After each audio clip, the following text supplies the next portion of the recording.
Bonjour, je m'appelle Maurice. Bonjour, je m'appelle Colette. Moi, c'est Flore. Nous allons vous lire Les rhapsodies de réalité. Notre partenaire, le pasteur Chris Oyakilome. Suivez-nous. Suivez-nous. Suivez-nous.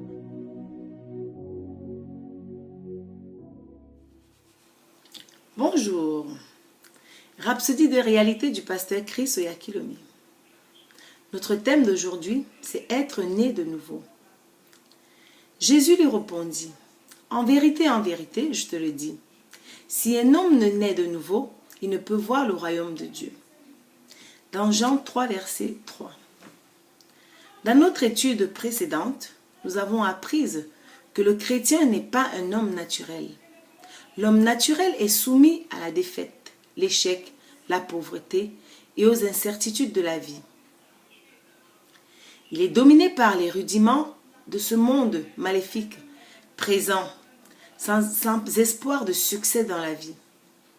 Éphésiens 2, verset 12 décrit sa vie comme une tragédie totale, parce qu'il vit dans ce monde sans espoir et sans Dieu. Un état lamentable. Si ce qui précède vous décrit ou décrit quelqu'un que vous connaissez, cela peut changer même maintenant.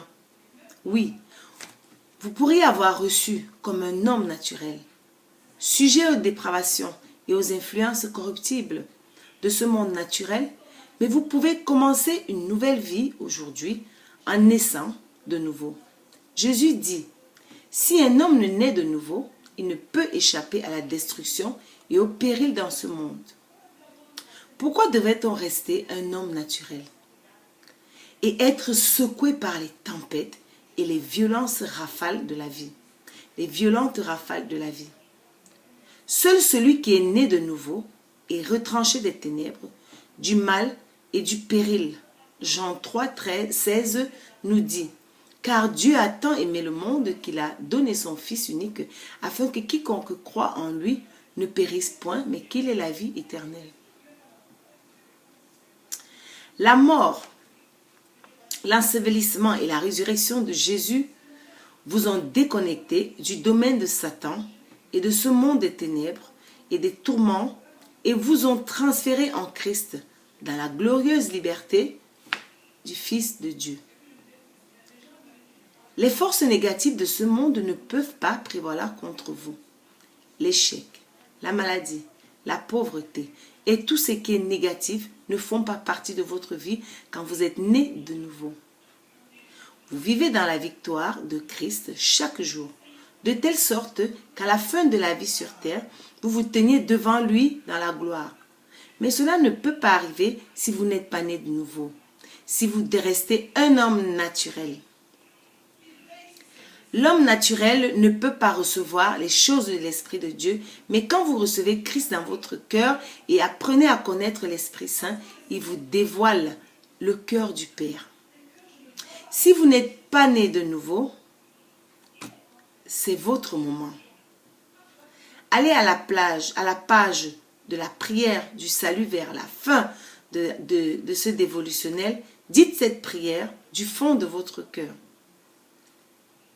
Cher Père Céleste, je te remercie pour ma belle vie en Christ. Je crois chaque jour davantage dans la connaissance de Christ et mon héritage en lui. Jusqu'à maturité, prêt pour l'usage de maître. Au nom de Jésus.